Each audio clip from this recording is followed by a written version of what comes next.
El documental Sometime Somewhere o Algún día en algún lugar tuvo su estreno en la edición 2023 del Festival de Cine de Virginia y en esa muestra obtuvo el prestigioso premio Gobernador Gerald L. Baliles, que reconoce la excelencia de realizadores con raíces en ese estado. Dirigida por el argentino Ricardo Preve, la película explora las vidas y experiencias de inmigrantes indocumentados en Virginia a partir de entrevistas y testimonios. Además, en la pieza se exponen episodios bien difíciles, explícitos, de racismo en la comunidad, y en contraposición se destaca la fortaleza de quienes se enfrentan a la adversidad. El realizador y yo hablamos virtualmente. Aquí está la charla. Fue un día, me acuerdo, muy frío en la frontera de México con Estados Unidos.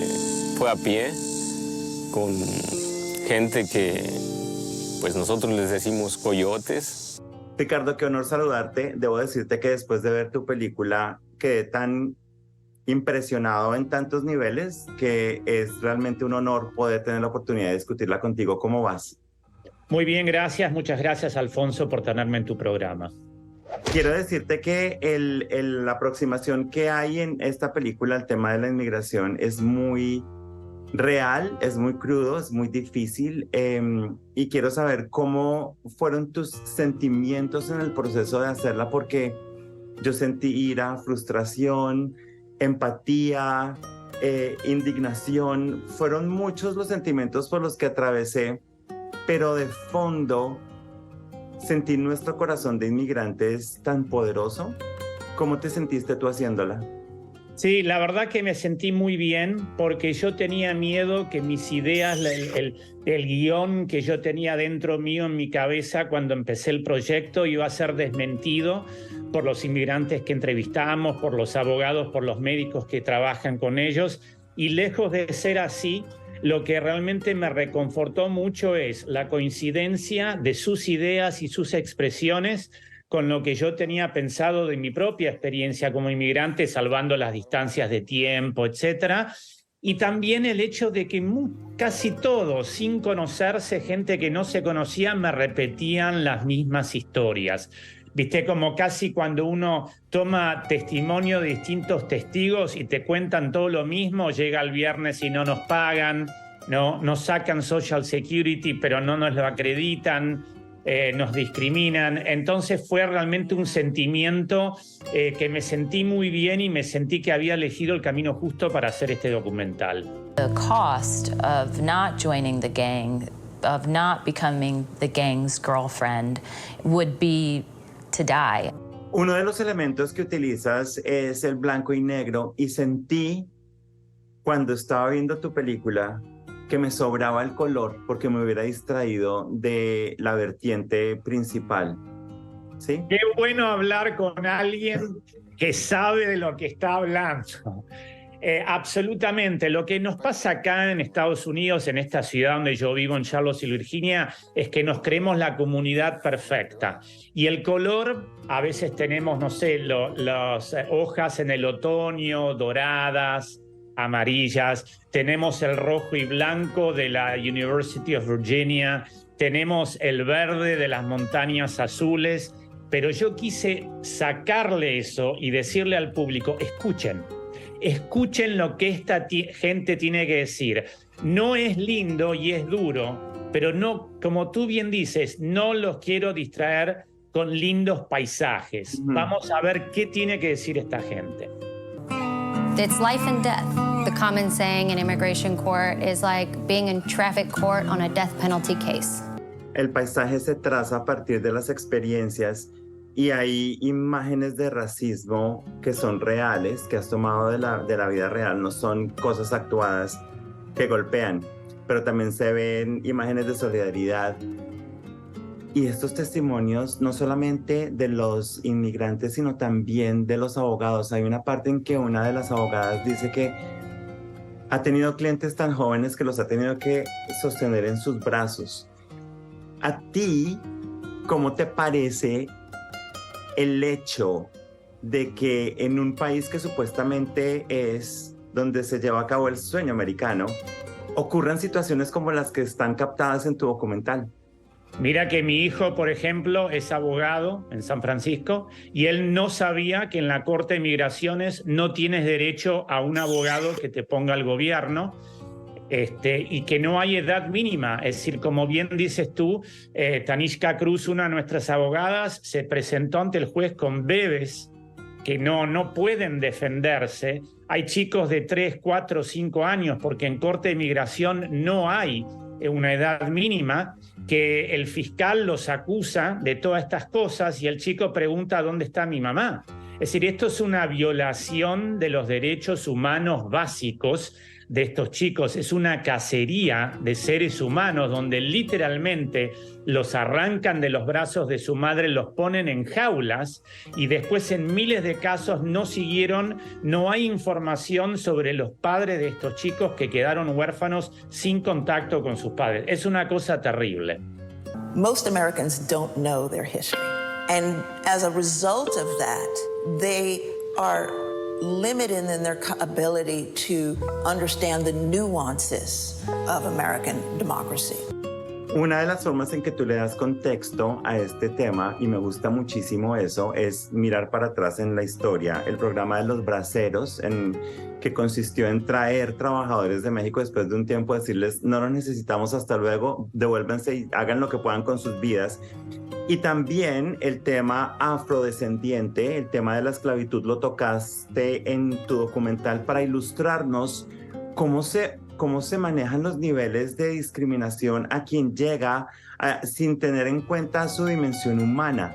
El punto que tú tienes aquí es que nos haces ver todos estos temas como son personas, no son números, no son estadísticas.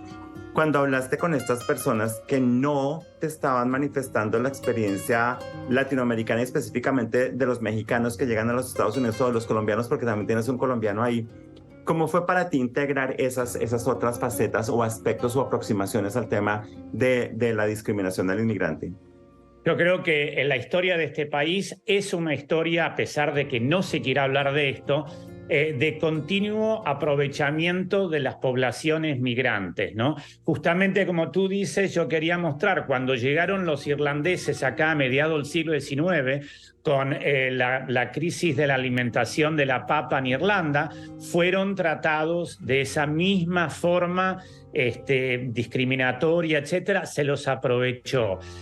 Como tú dices, el programa Braceros, y bueno, no lo mencioné en la película, pero por supuesto Estados Unidos invadió Texas y otras partes que eran parte de México y instauró la esclavitud en Texas justamente como una forma de explotar los recursos. O sea, este país ha sido construido en la base del trabajo de otros y esa historia se repite y se vuelve a ver hoy. Es una hipocresía inmensa que se usen los inmigrantes de esa forma a la misma vez que le metan miedo a decir, si te quejas porque no te estoy pagando, si te quejas porque te estoy abusando, ahí te deporto. Hay una pregunta supremamente difícil que está en el documental y sin hacer ningún spoiler y sin dar la respuesta. A uno de tus sujetos le preguntaste si se justificaba el haber pasado por todo lo que pasó para llegar a este país.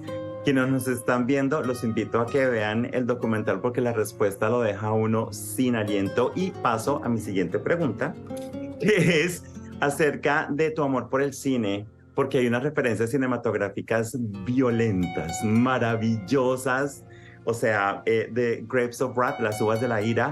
Te fuiste a los clásicos y encontraste partes de esas películas en películas clásicas donde se toca el tema ya desde hacía muchas décadas, ¿no?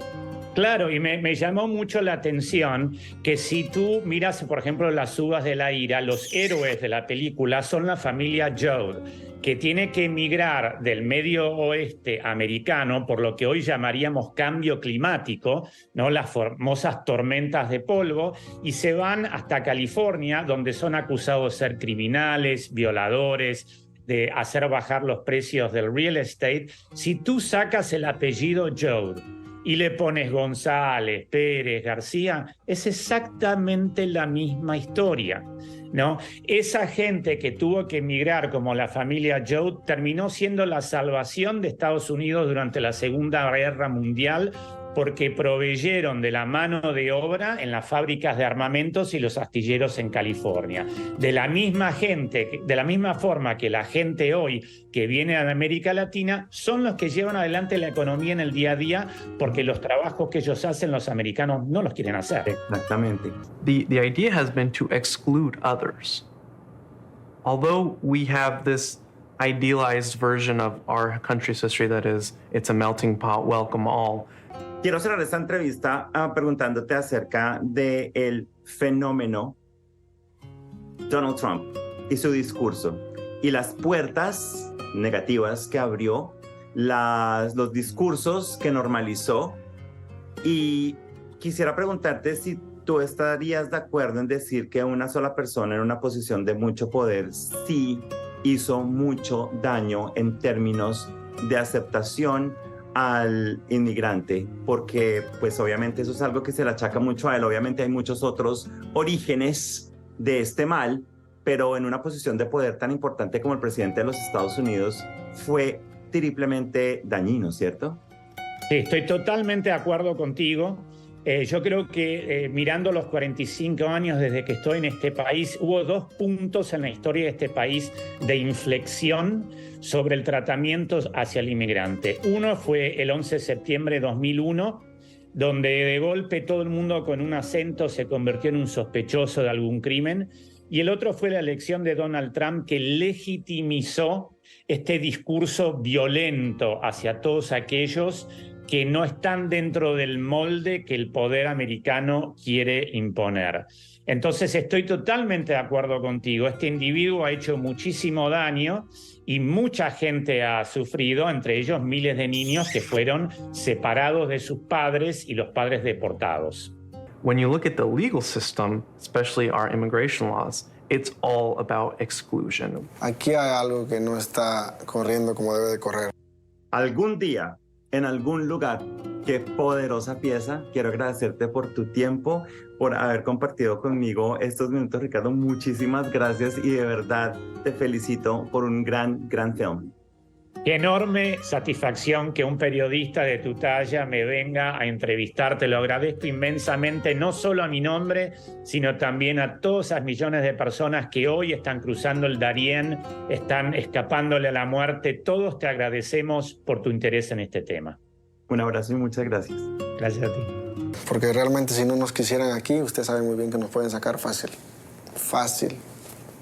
No dándonos trabajo.